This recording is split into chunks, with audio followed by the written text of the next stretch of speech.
Bonjour et bienvenue dans IDES, première émission sur le développement personnel, mais surtout le sujet du coaching. Avant de vous parler un peu plus aujourd'hui, je m'appelle Sierpe Malama, c'est un plaisir de vous accueillir et je suis également accompagné de Frédéric Minacci. Fred, comment vas-tu? Écoute, je vais très bien. Je vais très très bien. Aujourd'hui, je suis chez moi comme tout le monde, confiné, et c'est un plaisir, un réel plaisir d'être avec toi pour cette vidéo qu'on va pouvoir partager avec les personnes qui nous écoutent et qui nous suivent sur les réseaux sociaux. Exactement. Comme dit dans l'introduction de la dernière fois, on revient après un an où on a beaucoup évolué. Nous sommes tous les deux aujourd'hui des coachs professionnels et c'est vraiment de ça que nous allons parler. Donc, la question que j'ai à te poser aujourd'hui, Fred, c'est qu'est-ce que le coaching? On entend beaucoup parler, mais qu'est-ce que vraiment le coaching? Le coaching, c'est avant tout un métier. Ce qu'il faut bien comprendre, c'est un métier qu'on ne peut pas apprendre en l'espace de quelques jours ou en l'espace de quelques semaines. C'est c'est- c'est impossible. Et encore moins après avoir lu un cours ou après avoir lu un cours ou lu un livre, etc. En fait. Euh, Quand on parle de coaching, on parle de parcours de formation certifiante, par exemple. Okay, et au travers de ce parcours de formation, on découvre le coaching, on découvre le métier, mais surtout on découvre un cadre. On découvre également une méthode, on découvre également un processus d'accompagnement de personnes, des particuliers comme des entrepreneurs, comme des adolescents, comme des jeunes adultes, etc. Mais il faut bien comprendre dans un premier temps que le coaching, c'est un métier. Et ça, c'est vraiment important. On ne peut pas s'improviser coach puisque, pour les raisons que je viens d'expliquer, c'est pas possible. Donc, c'est un métier où là, ce métier exige certaines connaissances, compétences et savoir-faire. On dit coach, donc on entend vraiment ces formations qu'on doit avoir, cette maîtrise du suivi des clients, si je peux appeler ça comme ça. Nous, on parle plutôt du terme accompagnement, parce Mhm, qu'aujourd'hui, il y a beaucoup de métiers de coach qui sont en train de fleurir un peu partout. Des coachs en développement personnel, des coachs en confiance en soi, des coachs en image de soi, des coachs en prise de parole et des coachs en mhm. sport surtout. Ma question, c'est est-ce que tous ces métiers s'apparentent au coach? Est-ce que c'est du coaching ou est-ce que le coaching professionnel que nous sommes en train d'établir euh, suit un peu les mêmes tendances, mais va vers une direction qui est assez unique? Alors, quand on parle de coaching professionnel, comme je disais tout à l'heure, on parle de cadre, on parle de processus. Généralement, quand on parle d'un vrai coaching, un vrai coaching, c'est en moyenne 10-12 séances, d'1 h 30 à peu près, d'accord, où là, dès le départ, on va poser le cadre. Quand je dis poser le cadre, c'est les premières minutes. Les premières minutes, par exemple, c'est je vais découvrir l'interlocuteur, je vais découvrir la personne, je vais découvrir peut-être le chef d'entreprise ou le futur entrepreneur. Et là, on va apprendre à se connaître. On va je vais découvrir en tant que coach le cadre de référence de la personne. Et la personne va découvrir également mon cadre de référence. Si par exemple, il y a une personne de mon cabinet euh, qui vient me voir pour un accompagnement, je peux parfaitement décliner en fait l'accompagnement, puisque si la personne ne rentre pas forcément dans mon cadre de référence ou je sens que je ne vais pas pouvoir apporter une solution à cette personne, je peux parfaitement dire à la personne, bah, écoutez, je ne suis pas en mesure de vous accompagner dans cet objectif, je peux parfaitement refuser. Mais bon, au moment où je parle, les coachs qui sont bien formés sont vraiment outillés pour pouvoir accompagner les personnes dans quasiment toutes les situations. Cette solution de refus est quand même importante. Ça veut dire c'est une porte qui s'ouvre et qu'on n'est pas obligé de la passer, mais il y a une porte ouverte et il y a une personne. Là, et le métier de coach, comme je le perçois, c'est qu'on ne va pas vous prendre la main, on va être juste derrière vous en vous écoutant et en vous suivant Bien dans vos sûr. pas. Voilà la différence aujourd'hui entre le professionnel et la personne qui s'autoproclame coach. C'est-à-dire qu'on a beaucoup de personnes qui sont au final des personnes qui sont des bons conseillers Mhm. et Mhm. qui te dit t'inquiète, je vais te coacher à le faire, je vais te montrer comment le faire. Et là est la différence dans cette petite phrase de on ne montre pas comment on fait, mais par contre on accompagne la personne à regarder à elle-même comment est-ce qu'elle peut faire. Est-ce que tu me rejoins là-dessus? Exactement. Tout à fait, Sir. Tu as 100% raison. On est vraiment dans l'accompagnement, on n'est pas dans l'à peu près. D'accord. Comme je le disais tout à l'heure, il y a un premier échange. Là, on va je dirais, euh, tester un petit peu nos accords crochus, voir s'il y a il y a quelque part un climat en fait qui s'installe. D'accord? C'est une question de rapport à l'un ou à l'autre. Je disais tout à l'heure, en tant que coach, je peux refuser un accompagnement, comme la personne également peut refuser un coach, d'accord? Puisque tout simplement, on n'a pas forcément le même cadre de référence. Ensuite, une fois que le premier rendez-vous, par exemple, passé, et si, eh bien, il y a phasage, si je peux m'exprimer ainsi, où il y a une harmonie qui s'installe, il y a là où on peut aller un peu plus loin. Là, on va aller un peu plus loin. Le coach va apprendre à connaître un peu plus la personne, à aller un peu plus en profondeur en posant des questions. Et là, eh bien, pouvoir réellement savoir si eh bien, l'accompagnement pourra, si l'accompagnement pourra se mettre en place et aller un peu plus loin sur un troisième rendez-vous où là, on va vraiment déterminer les choses, où là, également, on va eh bien, signer le contrat, puisque le contrat, on doit le signer après le troisième rendez-vous, logiquement, hein, pour bien faire en sorte euh, que les choses, que le coaché ait bien compris le coach et l'inverse également. C'est vraiment important. Voilà la différence, hein, l'une des différences avec la personne qui a été formée au travers d'un parcours de formation certifiante, avec celui qui a peut-être suivi une formation de quelques jours, où là, il n'a pas forcément, dans la formation, il n'est pas parti, enfin, cette personne n'est pas partie forcément plus en profondeur. Donc, voilà. Donc, ça, c'est vraiment important. Ce sont des notions vraiment importantes. D'accord, on comprend l'importance vraiment de se former, mais dans ces formations, il y a beaucoup de ces formations qui prend le coach comme premier sujet de coaching. C'est pour ça que j'entends Fred quand tu me dis qu'il est important de suivre une formation. Ça peut être redondant pour certaines personnes, ça peut être un frein pour d'autres qui se disent mais j'ai envie d'aider l'autre, j'ai envie de comprendre les manières d'aider l'autre et quelques jours peuvent m'aider à m'accréditer à le faire aujourd'hui. Il faut savoir qu'on n'a pas un ordre des coachs qui valide des gens, bien qu'il y ait des associations qui valident aujourd'hui certains coachs. Mais c'est de se Mhm. dire qu'avant tout, l'accompagnement, c'est savoir s'aider soi-même, savoir s'écouter soi-même pour ensuite pouvoir le faire avec Exactement. d'autres.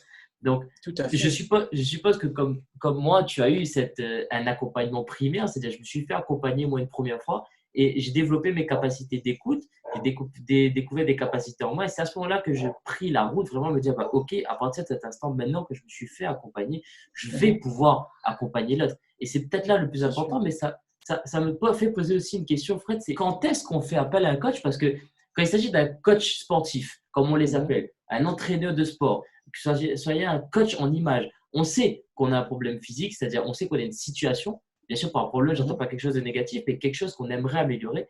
J'ai envie de prendre un peu mieux, j'ai envie d'avoir un peu plus de sous, j'ai envie d'être mieux dans mon sport. Je vais forcément faire appel à un coach sportif. Il a une expertise, il saura. Et après, c'est comme dans tous les coachs professionnels, je choisis la personne avec qui je m'entends le mieux. J'ai un problème, une situation, une volonté de m'améliorer sur la manière de m'exprimer. Je vais faire appel à un coach orateur ou je vais faire appel à un coach en confiance en soi. Mais quand il s'agit de coach en développement personnel ou coaching de vie, Mhm. quand on le dit vulgairement, quand est-ce qu'on fait appel à lui? Alors, par rapport à ce que je disais, je vais juste rajouter quelque chose sur la partie, eh bien justement, la définition de coaching. Bien évidemment, dans le parcours de formation, on va d'abord travailler sur soi. D'accord? Ça, c'est vraiment une étape très, très importante. Et c'est là où qu'on découvre vraiment les outils, enfin les processus et les outils du coaching. Et ça, c'est vraiment primordial et vraiment important. Alors, à quel moment peut-on en faire appel eh bien, à un coach? Ben, il y a plusieurs situations, hein. Par exemple, euh, vous souhaitez créer votre entreprise et que vous n'avez pas forcément eh bien, comment faire, vous pouvez vous adresser à un coach qui est spécialisé là-dedans, mais qui a été également en amont formé, puisque cette personne, elle va devoir appliquer, comme je l'expliquais tout à l'heure, un processus et pour pouvoir bien accompagner la personne. Donc, comme je disais, vous souhaitez créer une entreprise, vous avez la possibilité de faire appel à un coach. Vous êtes un jeune adolescent, vous souhaitez rentrer dans une grande école de commerce ou autre, ou dans une école, eh bien, vous pouvez vous faire accompagner pour, au moment de l'épreuve orale, d'être à l'aise et d'avoir pleinement confiance en vous. Vous êtes dans votre carrière, vous avez 15 ans dans une entreprise et vous ne savez plus trop quoi faire, vous êtes un peu perdu, vous pouvez faire appel, par exemple, à un coach. Mais encore une fois, j'insiste là-dessus. faites appel à des personnes qui ont été formées dans ce domaine parce que ça, c'est vraiment important. Puisque, si, comme tu le sais, aujourd'hui, on retrouve un petit peu de tout et même, j'aurais tendance à dire tout et n'importe quoi. Et malheureusement, il faut faire un petit peu quand même attention à tout ça. Un peu quand même attention à tout ça. C'est exactement ça parce que dans mon parcours de coach et avec la pratique que j'ai actuellement, il est vrai on a tendance à offrir une écoute qui est nouvelle pour certaines personnes. On est dans une relation d'échange vraiment où j'apprends à Bien connaître sûr, mon coaché et le coaché apprend à me connaître. Mais surtout bien dans sûr. ces échanges-là, on va parler de sujets qui est centré sur le coaching, évidemment. Mhm, Et il se peut que des personnes qui n'ont pas les processus, et une fois de plus, je dis, il y a plusieurs processus, mais qui n'ont pas un processus qu'ils ont appliqué à eux-mêmes et qui ont permis de fonctionner mhm, avec eux, enfin, qui ont permis de fonctionner. Ce que je veux dire, c'est qui a eu un impact positif et qui les a aidés à évoluer. tout à S'ils fait, n'ont oui. pas ça, le fait de ne pas appliquer une méthode ludique, je veux dire, et qui fonctionne étape par étape, peut amener une personne à aller vers un chemin qu'il n'a pas choisi. Parce qu'il y a vraiment Bien cette sûr, mentalité qu'avec les coachs, ben, comme dans c'est l'échange, clair. c'est. Alors, on va revenir sur ce thème après. Le mot ami, c'est pas comme avec un ami, parce qu'un ami va te donner des conseils, mais t'orienter un peu quelque part par rapport à ce que lui sait. C'est-à-dire, on parle Mhm, souvent de cadre de référence et souvent ce que nos valeurs, ce qu'on partage, donc on va partager par mhm, rapport à ça. Mais l'idée vraiment du coaching, c'est de comprendre les valeurs de la personne et qu'elle prenne des décisions en fonction de ces valeurs-là. Et donc, ça m'amène à exactement. poser cette question également, c'est l'accompagnant, ce n'est pas un ami. Qu'est-ce que tu peux m'en dire? Le coach n'est pas un ami. Moi, quand j'accompagne les gens, en aucun cas, je suis l'ami de X ou Y. Bien évidemment, mon objectif, c'est d'emmener la personne à atteindre son objectif au travers d'un processus de qualité. Et là, j'insiste là-dessus. Euh, le fait est d'être complètement dans ma posture de coach euh, me permet quelque part d'avoir une petite distance avec la personne que j'accompagne. Et cette distance me permet de pouvoir recadrer s'il faut recadrer, d'accord, le coaché. De pouvoir dire au coaché, alors attention, on est parti sur tel parcours, ou enfin plutôt telle démarche, attention, voilà. Tu vois, donc il faut quand même avoir je dirais, quelque part, cette liberté ou cette marge de manœuvre, oui, une marge de manœuvre pour pouvoir eh bien, montrer également que vous êtes le coach, que vous êtes le coach et vous menez en fait, je dirais, les séances. D'accord. Surtout pas faire attention que ce soit l'inverse. Donc c'est pour ça que, pour répondre clairement à ta question, le coach n'est pas un ami. Le coach, son rôle, le coach, c'est un professionnel qui a été formé via le métier et qui, au travers de son expérience, eh bien, accompagne les personnes à atteindre leur objectif. Bien évidemment, rien n'empêche de boire un café. Mais en revanche, si je bois un café avec mon coaché, il faut aussi que j'arrive également, après le café, eh bien, de reprendre en fait la posture du coach et aussi justement dire à la personne, OK, on a bu un café ensemble, par ailleurs, là, on reprend et on reste dans la séance. C'est très important, c'est très, très important, cette posture du coach. Et ça, je t'avouerai que certains coachs ont du mal un petit peu avec ça. Et ce que tu dis là, euh, comme tu disais au début, eh bien, il y a des coachs qui mélangent accompagnement et conseil. Et donc, on n'est pas du tout, du tout, du tout dans le conseil. Il faut bien comprendre ça. Donc, voilà. C'est c'est exactement ça, d'où je dirais pas la difficulté, mais l'attention qu'on doit avoir. C'est le fait est que, par exemple, les coachs accompagneront très rarement leurs amis. J'accompagne aucun ami à moi. C'est-à-dire, je vais accompagner. C'est clair. Alors, revenons sur la définition d'amis. J'ai plein de personnes que je connais, j'ai plein d'amis, Mhm. mais mes proches, pour être précis, ma famille, mon meilleur ami que je connais depuis énormément de temps, voilà, ces personnes, je ne pourrais pas les accompagner. Par contre, je pourrais leur offrir une écoute en tant qu'ami. Bien sûr qu'en tant que coach qui a suivi On une est d'accord. formation, j'ai Tout amélioré à ma fait. qualité d'écoute pour mes amis. Mhm. Par contre, je ne pourrais pas les accompagner et c'est super important. Ce qui me fait poser cette question, cette réflexion, c'est sujet Mhm. d'actualité oblige. Nous sommes dans un confinement. On ne peut pas Mhm. accompagner ses proches. Fred, comment fais-tu? Les enseignants le font par visio, les personnes Mhm. travaillent, télétravaillent. Comment tu fais toi et qu'est-ce que tu proposes aux coachs aujourd'hui pour télétravailler ou pour continuer à exercer le métier pendant ce confinement? Alors, déjà, il faut avoir une volonté de le faire. Hein, ça, c'est vraiment le point de départ. Et se connaître suffisamment pour connaître ses qualités et ses limites. D'accord. Il faut que le coach souhaitant accompagner les gens là, à distance, surtout par rapport au confinement, il faut que ça vienne au plus profond du coach et qu'il ait vraiment envie. D'accord. Ça, c'est la première étape. Deuxième étape, bah, c'est de connaître bien évidemment l'outil informatique. Ça, c'est vraiment une base. Et ensuite, bien évidemment, connaître les plateformes, par exemple, de visioconférence. OK. Connaître aussi, bah, si vous utilisez par exemple un PowerPoint ou si vous utilisez Prezi, connaître quand même, avoir des connaissances sur ces différents supports. Voilà, donc ça, ces trois choses sont vraiment importantes. Après, il y a une autre chose importante, mais vraiment, je dirais, c'est la chose incontournable, c'est avoir cette capacité de transmettre de l'énergie au travers d'une caméra. Avoir cette capacité d'écoute, de démontrer à l'autre qui est de l'autre côté de l'écran que je t'écoute, que je suis là, que je te transmets également mon énergie. Et aussi, eh bien, que j'ai compris ton besoin, j'ai compris ton objectif, c'est bon, je peux t'accompagner et je vais t'accompagner. Et voilà, ce sont des éléments vraiment importants. Et ce qu'il faut savoir, c'est que au travers d'une caméra, vous allez devoir mettre beaucoup plus de puissance et d'énergie qu'en face à face. Donc voilà.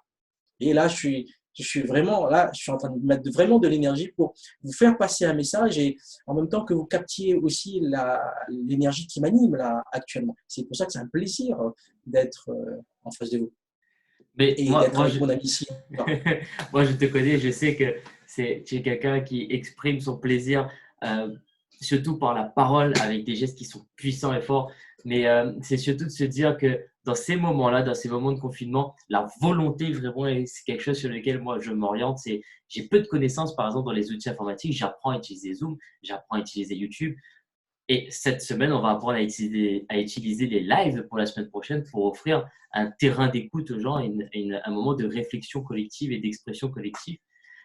Et c'est vraiment cette volonté-là, cette volonté de partager, cette volonté de partager l'énergie qui est chacun différent. Moi, j'ai l'énergie j'ai envie d'avancer, j'ai envie de, voilà, je donne, je donne, je donne, je donne. Et il faut apprendre aussi un moment à se réserver. Et c'est vraiment cet outil Bien qui est sûr. la caméra qu'il faut apprendre à maîtriser. Donc, c'est un plaisir d'apprendre à Ouais. le faire avec toi, d'apprendre à le faire en même temps que toi. Et je pense qu'on a une annonce pour la semaine prochaine, c'est de faire les lives. Juste le temps de les Exactement. apprendre, d'apprendre à le faire. Je ne sais pas encore quand est-ce qu'on va commencer. Mais en tout cas, ce sera un plaisir de faire des lives avec vous et surtout de partager sur un thème et de répondre directement aux gens. Alors justement, par rapport à ça, par rapport à ce que dire, oh là, par rapport à ce que Si est en train de dire, ça c'est du direct et j'aime bien justement ce type de direct. Ça pour moi c'est l'authentique, c'est vraiment, c'est incomparable. Par rapport à ce que Cyr vient de dire à l'instant, et au travers justement du confinement, on a décidé, Cyr et moi, eh bien, de vous accompagner. D'accord. Donc, à partir de la semaine prochaine, on va commencer à faire des directs live, on va faire des webinaires. Les séances qu'on va vous proposer vont être totalement gratuites. Donc, vous allez avoir la possibilité d'être présent sur nos lives ou même sur nos webinaires. Bien évidemment, il faudra vous inscrire pour avoir de la place, puisque, par exemple, le webinaire, ça va être 100 personnes maximum. Et donc, de toute manière, nous allons poster le message et vous allez avoir la possibilité de vous positionner. Je vais rester avec un message qui est actuel. Faites comme nous, restez chez vous. Ah, petit message également, très fort. Je souhaite passer un petit message également aux personnes qui travaillent dans les hôpitaux. Franchement, euh, vraiment un gros big up là. J'utilise un terme qui va peut-être choquer un peu, mais un gros big up aux gens qui travaillent dans les hôpitaux, aux gens qui s'occupent en fait de nos proches, de nos parents, de nos grands-parents.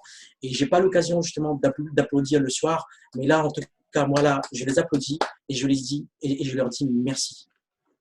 Sur ces belles paroles, Fred, je te dis à très vite.